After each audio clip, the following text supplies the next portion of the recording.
యేసుక్రీస్తుల వారి యొక్క ప్రశస్తమైన నామమునకి మహిమ, ఘనత, ప్రభావములు యుగయుగములకు కలుగునుగాక. సర్వాధికారి అయిన దేవుడు ఆయన గొప్ప కనికరమును బట్టి మరొక శ్రేష్టమైన శుభదినములో దేవుని పరలోకపు సంగతులను ధ్యానము చేయుటకు దేవుడు మనకిచ్చిన ఈ గొప్ప సమయాన్ని బట్టి, ఆయుషు, ఆరోగ్యము, క్షేమమును బట్టి దేవునికి మనం ఎంతగానో స్తుతులు చెల్లించబద్దులమై ఉన్నాము. అదే సమయంలో దేవుని వాక్యం వింటూ ఆత్మీయముగా బలపరచబడుతూ ఉన్నటువంటి మా ప్రియులైనటువంటి మీ అందరికీ, ఆత్మీయులైన మీ అందరికీ నిండు మనసుతో శుభాభివందనములు తెలియచేయచ్చు ఉన్నాను. ప్రభునందు ప్రియులారా, బాగున్నారు కదండి? దినములు ఎంతో వేగముగా, నేను ఎప్పుడు బైబిల్ గ్రంథంలో ఒక మాటను జ్ఞాపకం చేస్తూ ఉంటాను. జెఫన్యా గ్రంథము 2వ అధ్యాయము 1-2 వచనాలు చూస్తూ ఉన్నప్పుడు, సమయము పొట్టు గాలికి ఎగిరిపోవునట్లుగా ఎగిరిపోవచ్చున్నది అన్నాడు. అందుకే విధి నిర్ణయము కాకముందే, యెహోవా కోపాగ్ని మీ మీద రగును కొనకముందే మీరు కూడి రండి అని అంటాడు. ఇక అపోస్తలుడైన పౌలు ఎఫెస్సి పట్టణంలో ఉన్న దేవుని ప్రియ సంఘముతో మాట్లాడుతూ 5వ అధ్యాయము 15వ వచనములో, దినములు చెడ్డవి గనుక సమయమును పోనీయక సద్వినియోగము చేసుకొనుచు అజ్ఞానుల వలె కాక జ్ఞానుల వలె నడుచుకొనుడి అంటాడు. సమయమును జ్ఞానులు చాలా జాగ్రత్తగా ఉపయోగించుకుంటారు. అజ్ఞానులు చాలా తేలికగా సమయాన్ని వృధా చేస్తారు అని అర్థం.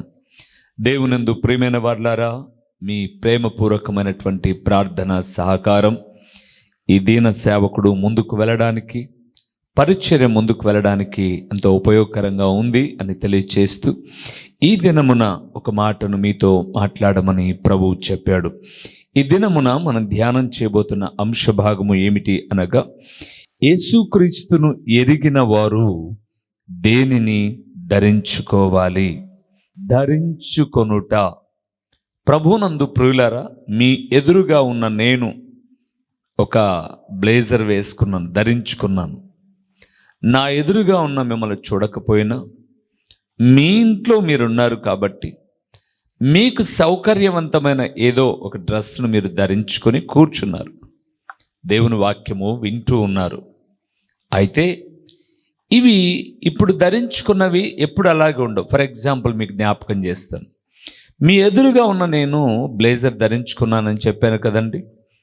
ఈ మెసేజ్ షూటింగ్ అయిపోగానే ధరించుకున్న ఈ వస్త్రాన్ని నేను తీసి ఒక హ్యాంగర్కు తగిలించేసి సహజంగా ఉండేటటువంటి లోపల ఉన్నటువంటి ఈ తెల్ల షర్టు వేసుకొని నా పని బాటల్లో నేను ముందుకు వెళ్తాను. బజార్లో ఏదైనా కొనడానికి వెళ్ళినా, అక్కడి నుంచి ఏదైనా తీసుకొచ్చుకోవడానికి వెళ్ళినా, లేదా ఏ కుటుంబమైన ప్రార్థనకు పిలిచినా బ్లేజర్ వేసుకొని అక్కడికి వెళ్ళను.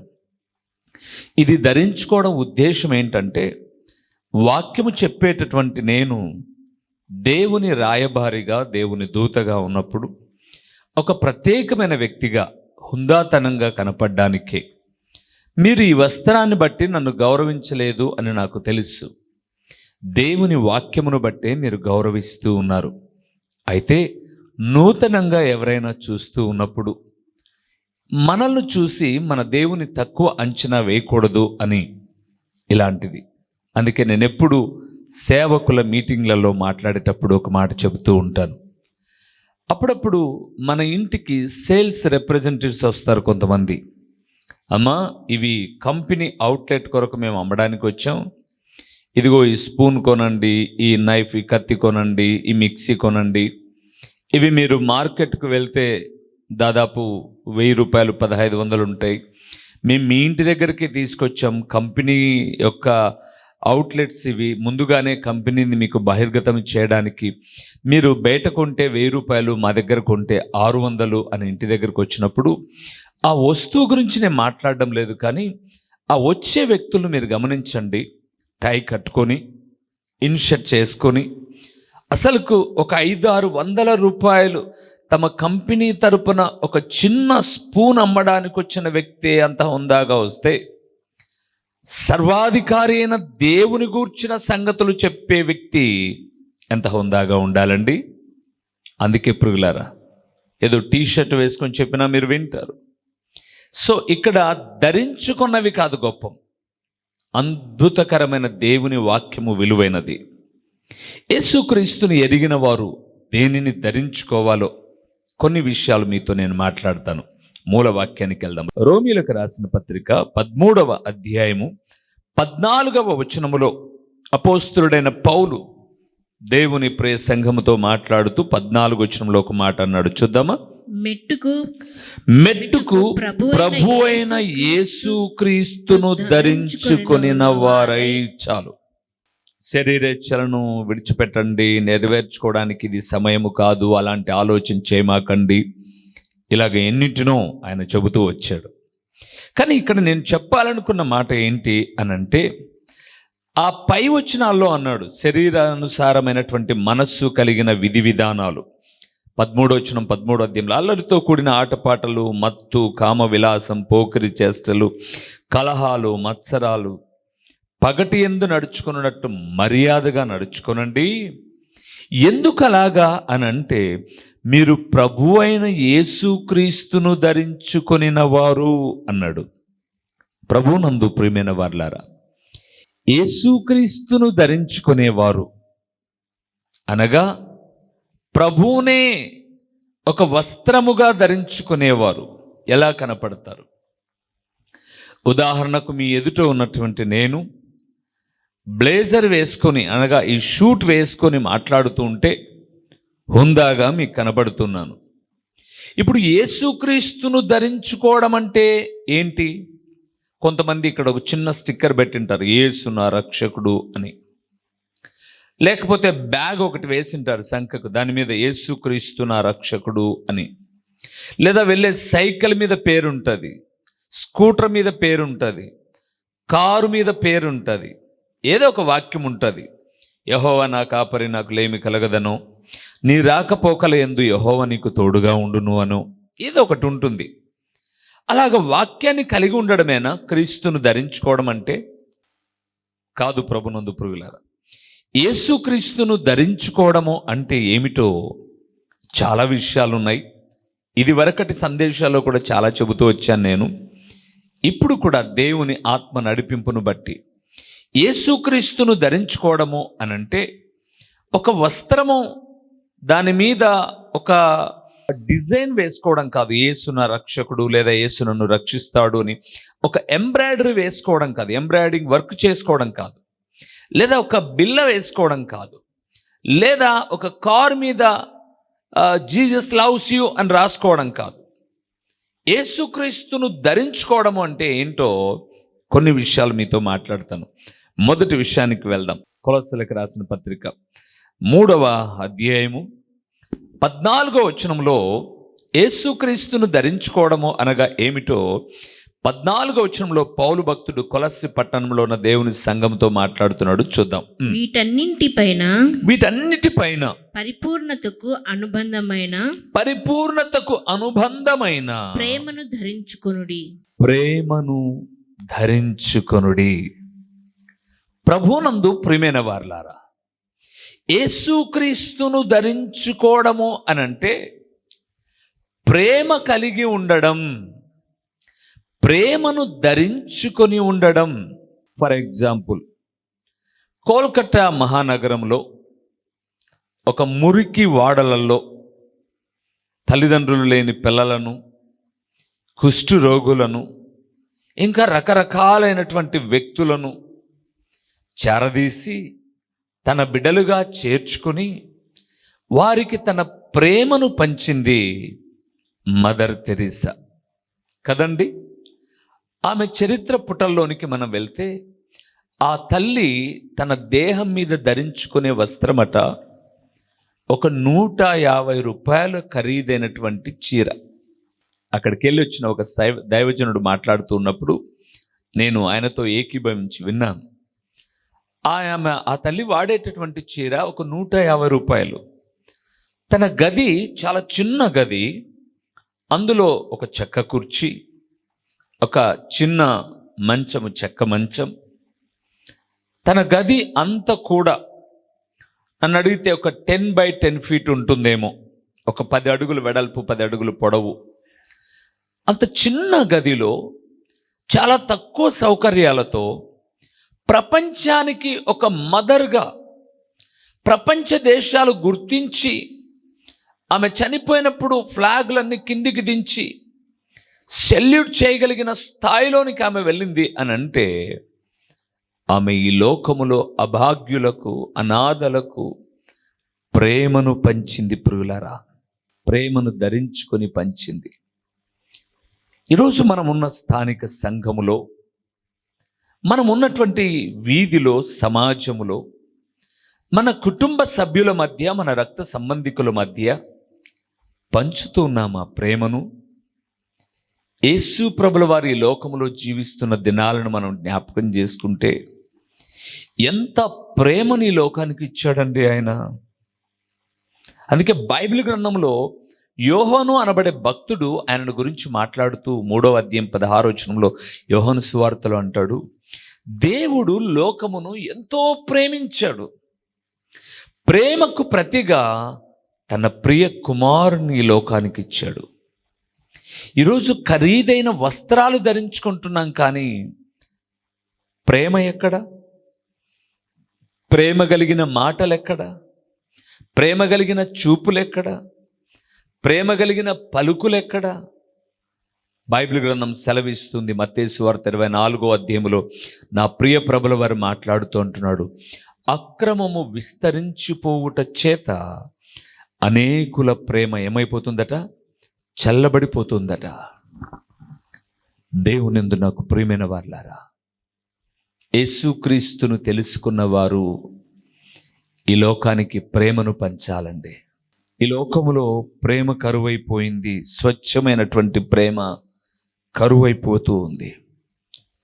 ఎక్కడ చూసినా ప్రేమ కల్మషముతో నిండి ఉంది. స్వార్థపూరితమైన ప్రేమలే కనపడుతూ ఉన్నాయి.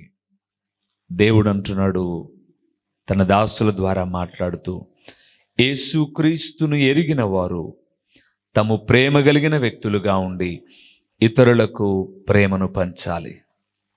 గొప్ప గొప్ప దైవజనులు అందరూ కూడా ఎంత ప్రేమను పంచారండి. ఈరోజు ప్రేమను పంచడానికి సేవకులు అందుబాటులోనికి రావడంలా తమ పియ్యలతో మాట్లాడాలి, తమ భార్యలతో మాట్లాడాలి, లేదా వారిని కలసాలంటే కొన్ని వేల రూపాయలు కట్టాలి, వారితో మాట్లాడాలంటే ఒక 10,000 స్పాన్సర్షిప్ చేయాలి. ఇదేనా అండి ప్రేమ కలిగి ఉండడం? యేసుక్రీస్తును ఎరిగిన వారు ప్రేమను ధరించుకోవాలి ప్రియులారా. సూట్ వేసుకుంటే సరిపోదు, హృదయ అంతరంగాలలో ప్రేమ ఉండాలి. రెండవది ఏముండాలో చూద్దామా? ఎఫెసీయులకు రాసిన పత్రిక 4వ అధ్యాయము 24వ వచనాన్ని మనం చదువుదాం ప్రియులారా. 24వ వచనాన్ని మనం చూద్దాం. నీతియు యథార్థమైన భక్తియు గలవారై దేవుని పోలికగా సృష్టింపబడిన నవీన స్వభావమును ధరించుకొనవలెను. మొదటిది, యేసుక్రీస్తును ఎరిగిన వారు ప్రేమను ధరించుకోవాలి. రెండవది, నవీన స్వభావము. నవీన అంటే క్రొత్తదైన స్వభావము. యేసుక్రీస్తును ఎరుగక ముందు మన స్వభావాలు వేరు. కోప స్వభావము, మూర్ఖ స్వభావము, అసూయ స్వభావము, ద్వేషముతో కూడిన స్వభావము ఉన్నింది ఒకప్పుడు. కానీ ఇప్పుడు యేసును ఎరిగిన తర్వాత, యేసుక్రీస్తును తమ సొంత రక్షకుడిగా అంగీకరించిన తర్వాత ప్రేమే కాదు, క్రొత్తదనం కనిపించాలి ప్రియులారా. వస్త్రాల్లో కాదు కొత్తదనం కనిపించాల్సింది, వ్యక్తిత్వములో క్రొత్తదనం కనిపించాలి. అవునండి, ఒకప్పుడు ఇలాంటి స్వభావం ఇతంది, ఈరోజు ఇతని స్వభావం ఎంత మారిపోయింది. స్వభావం అనగా అతని గుణగణాలే, అతని పద్ధతులే, అతని అలవాట్లే ఎలాగ మారిపోయాయి. అవును ప్రియులారా, నేను చాలామందిని ఎరుగుదును. ఒకప్పుడు చాలా త్రాగుడుబోతు, జూదగాళ్ళు, పాపపు జీవితము జీవించిన వారు ఇప్పుడు వారి స్వభావాలు మారిపోయాయి. ఎందుకు? యేసుక్రీస్తును ధరించుకున్నందుకు వారి స్వభావాలు మారిపోయాయి. ఈరోజు యేసుక్రీస్తు నామమున రక్షించబడి కూడా తమ స్వభావాలలో మార్పు లేని వారుగా ఉన్నారు. కానీ భక్తుడు అంటున్నాడు, నో, అలా కాదు. ప్రేమను ధరించుకున్న మీరు ఇదిగో నవీన స్వభావమును ధరించుకొనుడి. చాలా విషయాలు ఉన్నాయి ప్రియులారా. నేను విస్తరించి మాట్లాడడం లేదు, చాలా క్లుప్తంగా మాట్లాడి ముగించేస్తాను. మూడవది ఏమి ధరించుకోవాలో చూద్దామా? కొలస్సీలకు రాసిన పత్రిక 3వ అధ్యాయము 12వ వచనాన్ని చూడండి ఒకసారి. ఏమి ధరించుకోవాలో చాలా చక్కటి విషయాలు చెప్పాడు అక్కడ. కాగా దేవుని చేత ఏర్పరచబడిన వారును పరిశుద్ధులను ప్రియులైన వారికి తగినట్లు మీరు జాలిగల మనస్సును, దయాలుత్వమును, వినయమును, సాత్వికమును, దీర్ఘశాంతమును ఏం చేయాలి? ధరించుకొనుడి. చాలా ఉన్నాయండి ఇక్కడ, చాలా విషయాలు ఉన్నాయి. దేవుని చేత ఏర్పరచబడిన వారు పరిశుద్ధులు, ప్రియులైన వారికి తగినట్లుగా, మొదటిది ఏ మనస్సట? జాలి కలిగిన మనస్సు. అవును ప్రియులారా, నేను ఇందాక మొదట్లోనే ఒక తల్లి గురించి చెప్పాను. మదర్ తెరీసా తనను ద్వేషించిన వ్యక్తి మీద కూడా జాలిని చూపిందట. ఆమె నివసిస్తున్న ప్రాంతంలో తనకు ఎదురుగానే ఒక గుడి ఉండేది.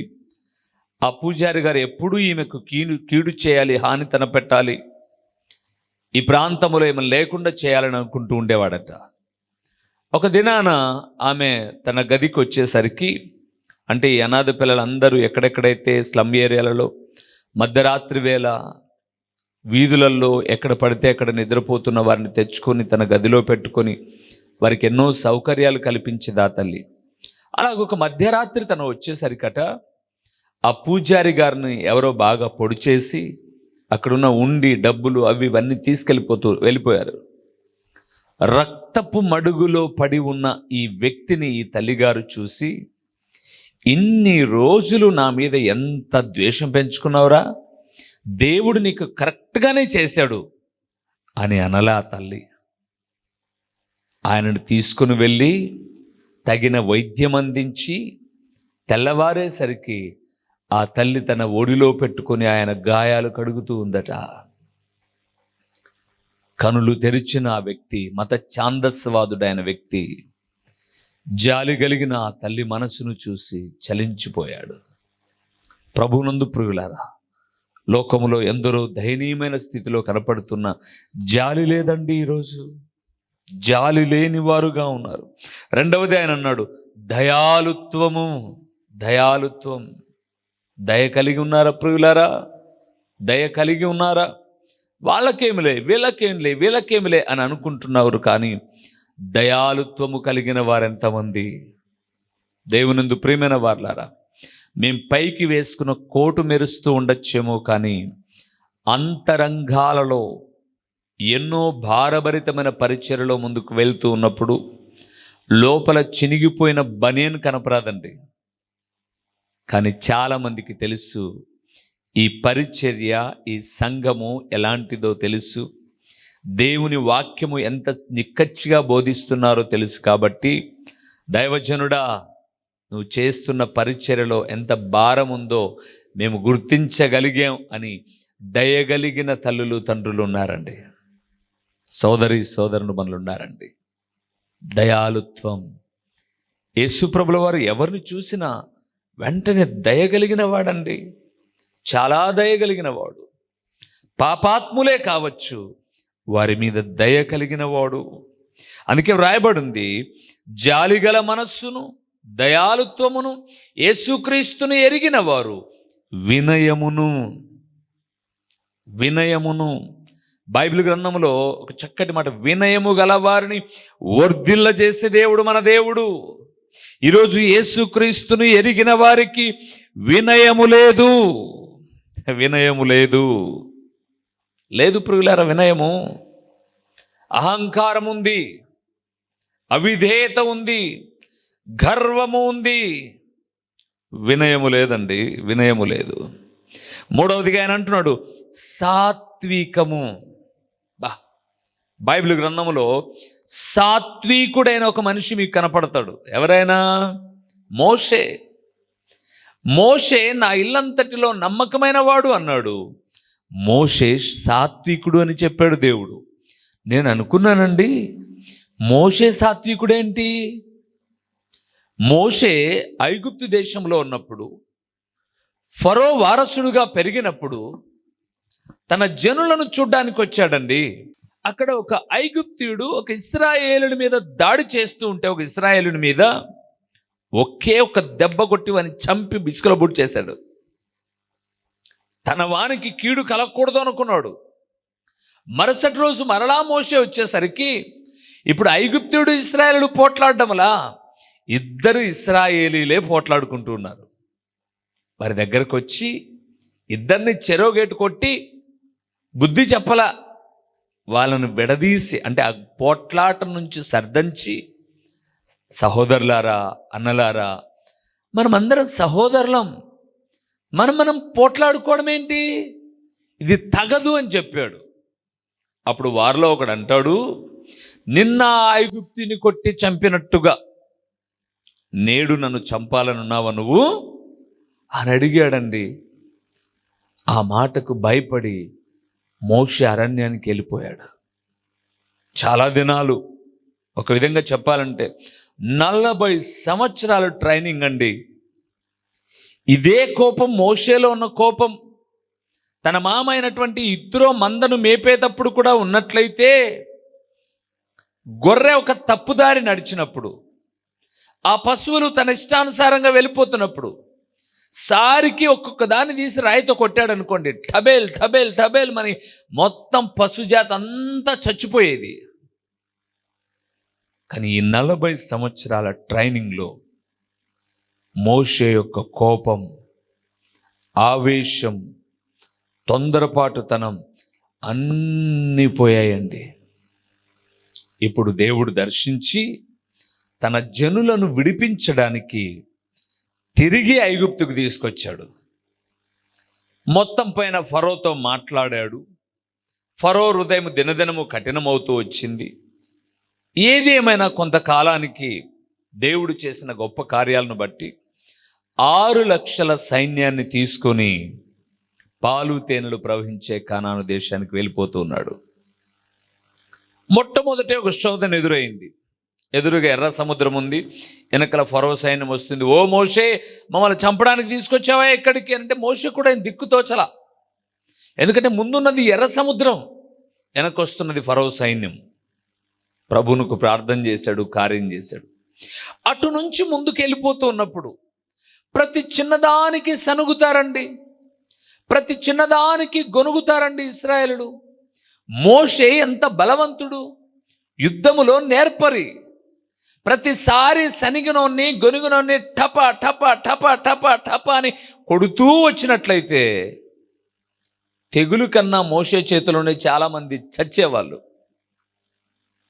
కానీ మోషే ప్రభువును తెలుసుకున్న తర్వాత, ప్రభువును ఎరిగిన తర్వాత తనలో ఆవేశము, కోపము, తొందరపాటు అవన్నీ తొలగిపోతూ వచ్చాయి.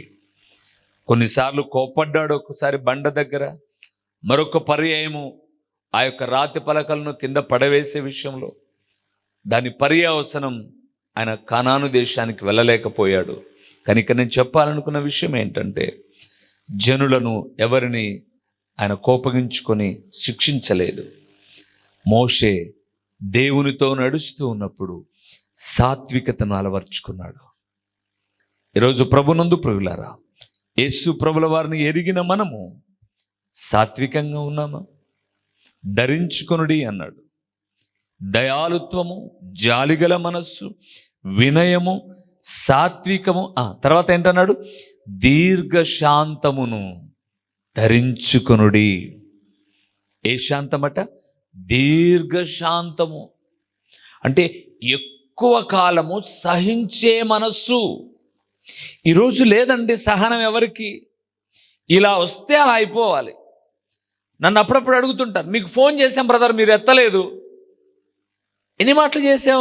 ఒకసారి చేసావు. నువ్వు ఫోన్ చేసినప్పుడు నేను షూటింగ్లో ఉండవచ్చు, ప్రార్థనలో ఉండవచ్చు, 10 ఆత్మీయులతో మాట్లాడుతూ ఉండవచ్చు.